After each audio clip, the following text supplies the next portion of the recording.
On this episode of Warriors Ground, we introduce you to the Fist of Roaracle. For current Warrior jerseys, I have probably close to about 30. Steph Curry talks about his recent trip to the White House in support of the president's Malaria initiative. I mean, it's hard to top meeting the president, for sure. I spoke in front of a pretty powerful group of people. And the 1974-75 Warriors descend upon Roaracle Arena to celebrate the 40th anniversary of their championship season. They cohesively work to get the job done. Most championship teams, that's what it's all about. This is a deep team, like we were deep, but with more talent. All of this and more on Warriors Ground.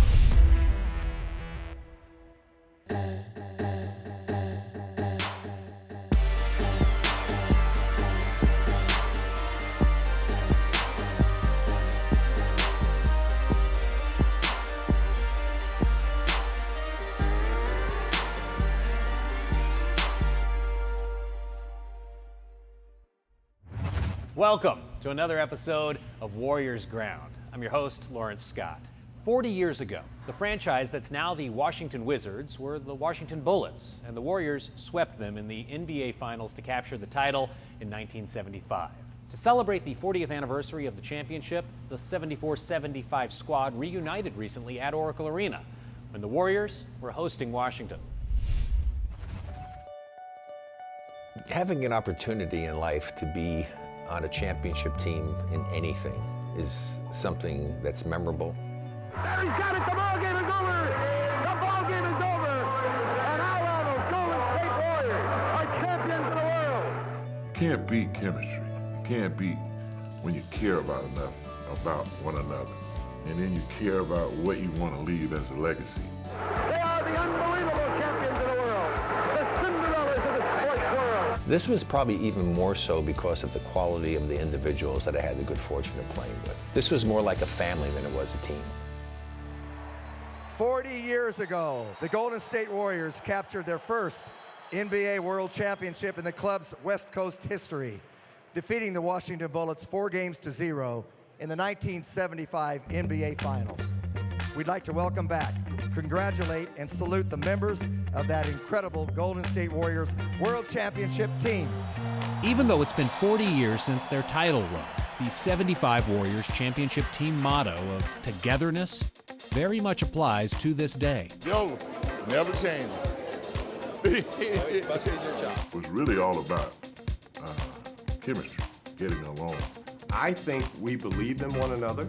We encouraged one another. We would leave practice and go and do lunch, or we would go and watch a movie or do video games and stuff like that. So we really had a camaraderie that lasted beyond the court. So you have such a great time. Come on.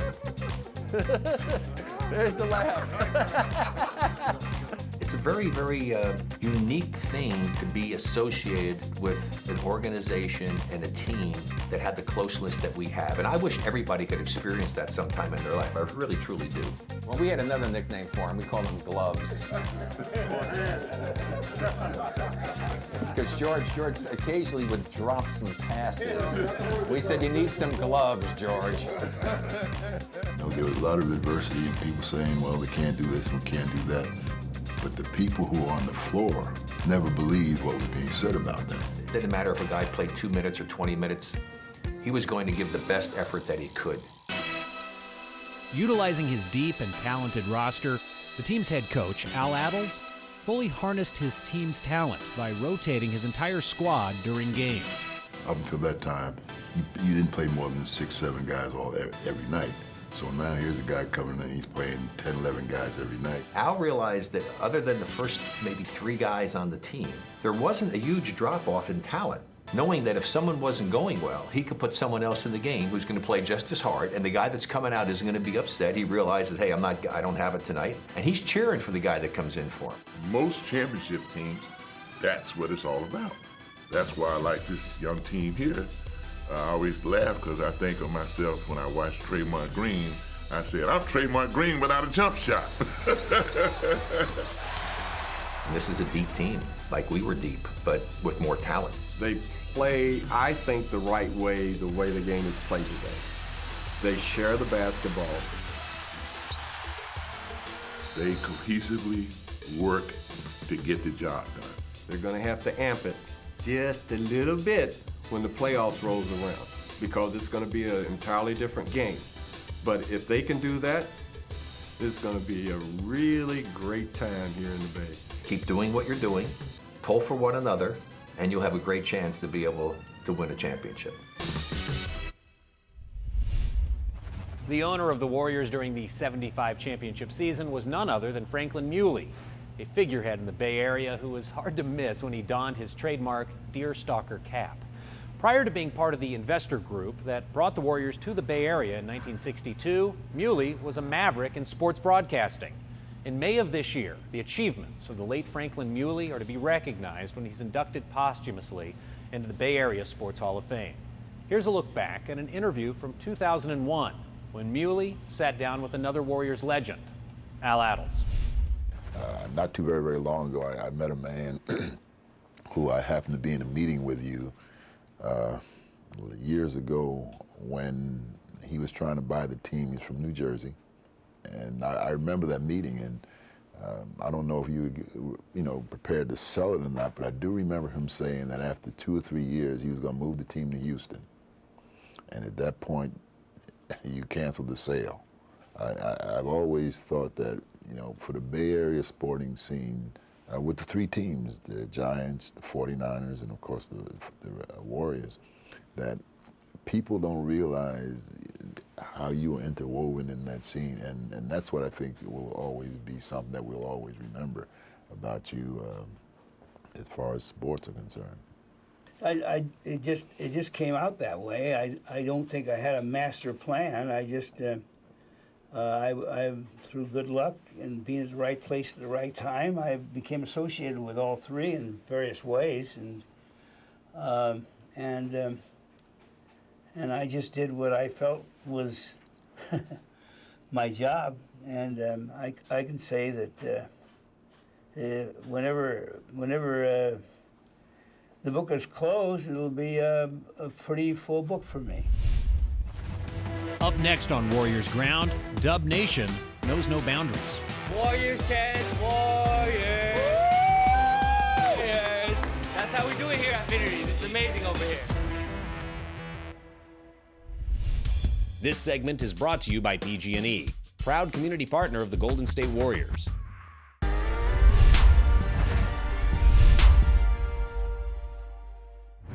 Welcome back to Warriors Ground. I'm Lawrence Scott, coming to you from the City National Club at Roaracle Arena. On the road, we see Warriors fans in full force in every NBA city. There's no question, Dub Nation represents across the country from coast to coast. And in New York City, this is especially noticeable in the East Village at Affinities Sports Bar.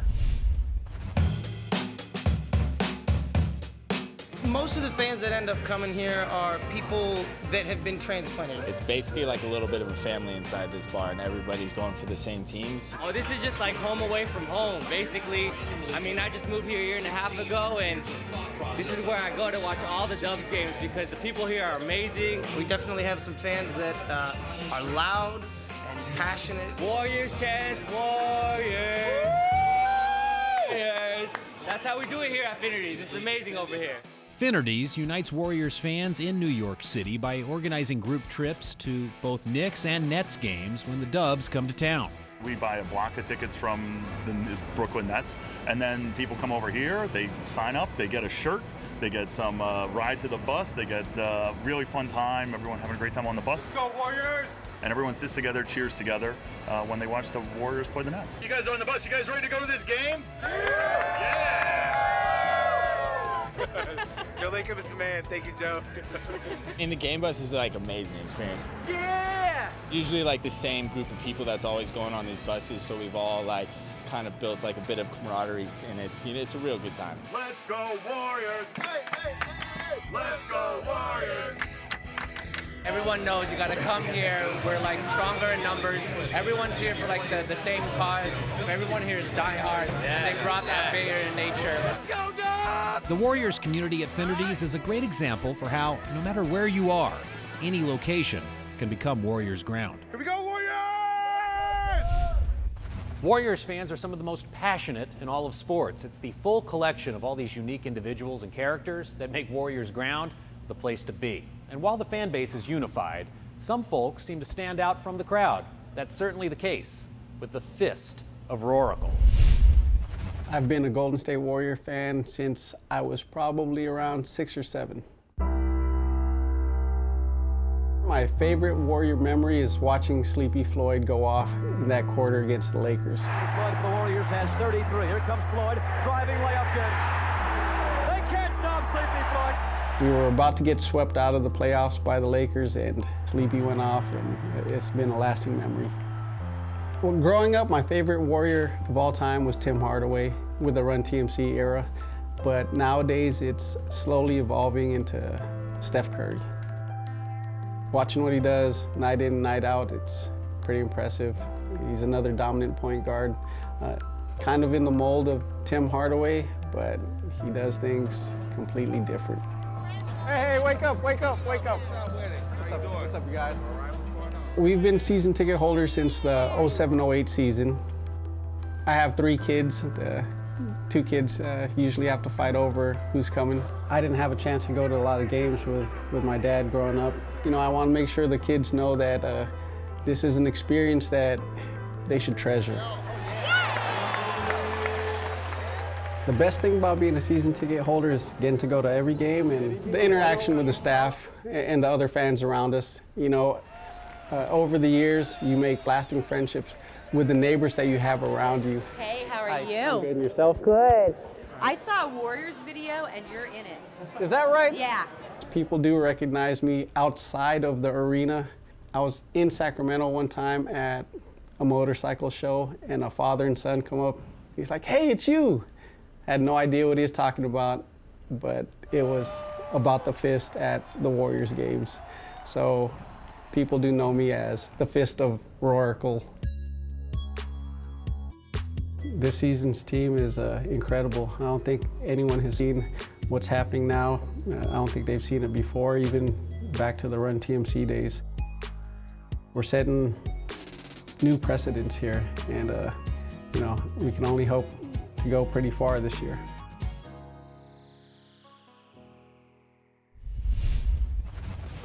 Up next on Warriors Ground, Stephen Curry gets a challenge from the president.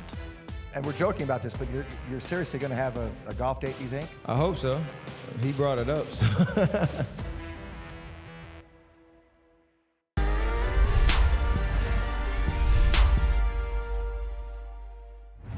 As part of the clinic today, you guys all donated 1 bed net, okay, to help save kids from malaria. So nice job already. So we're going to say nothing but nets on 3 as loud as we can. 1, 2, 3.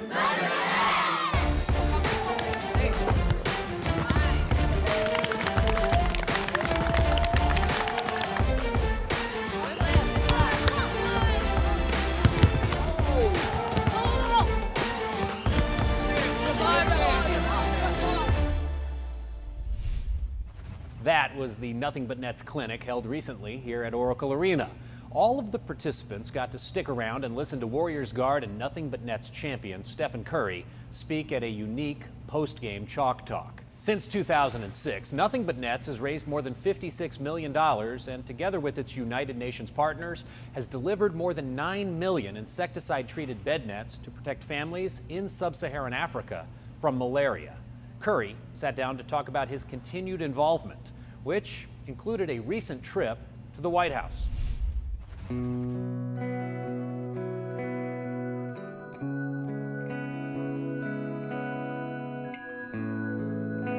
went to the White House. What was the most exciting part of being at the White House? I mean, it's hard to top meeting the president, for sure.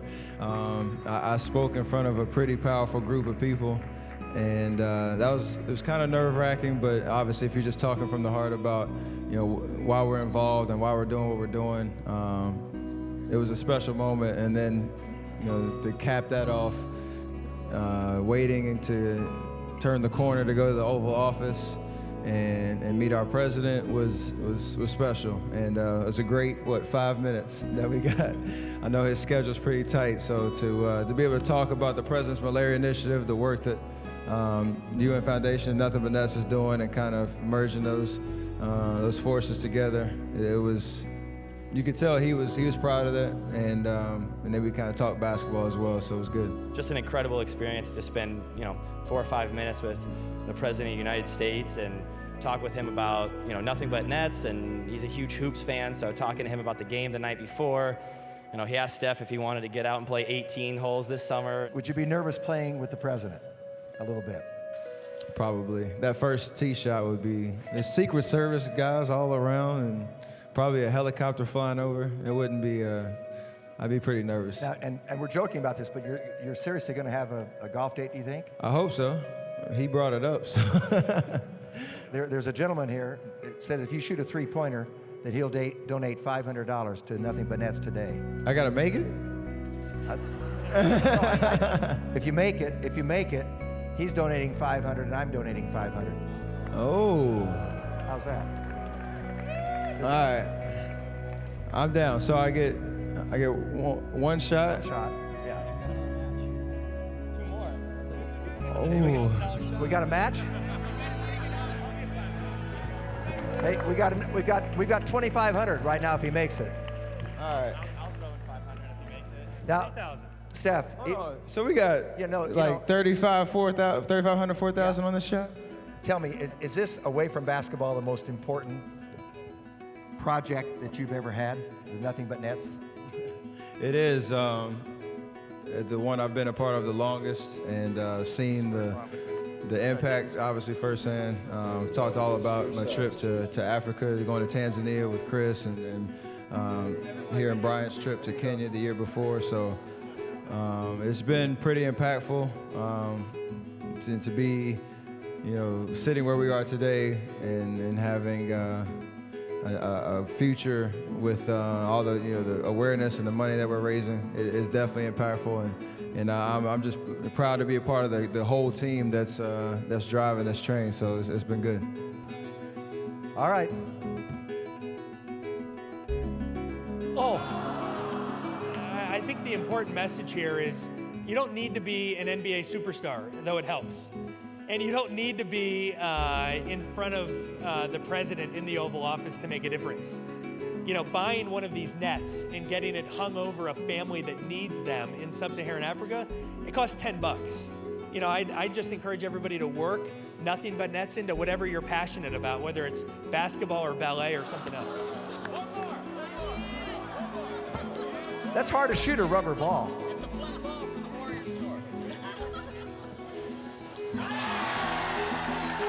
Beautiful. Up next on Warriors Ground, we go back in time. When the Golden State Warriors asked me to do 90s night, I said, yes! Yes, of course!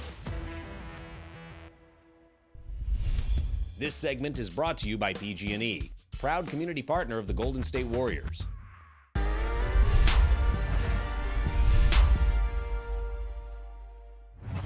Welcome back to Warriors Ground. If you've ever attended a game here at Roaracle Arena, you may have noticed that many of our home games have themes associated with them.